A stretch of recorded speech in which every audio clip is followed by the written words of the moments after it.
The index of hydrogen deficiency is also referred to as a degree of unsaturation. Remember, when something is saturated, that is referring to it being a single bond or an alkane. Now, unsaturated or unsaturation is referring to something with a higher bond, like a double or triple bond. Now, specifically, we are looking at the maximum amount of hydrogens on every single carbon. If something is saturated or an alkane, that means that there is the maximum amount of hydrogens on that carbon.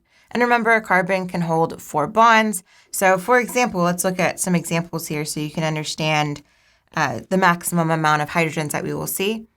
Let's say if we had something like propane and we started off with this structure, I went ahead and put all of the hydrogens that we would see here.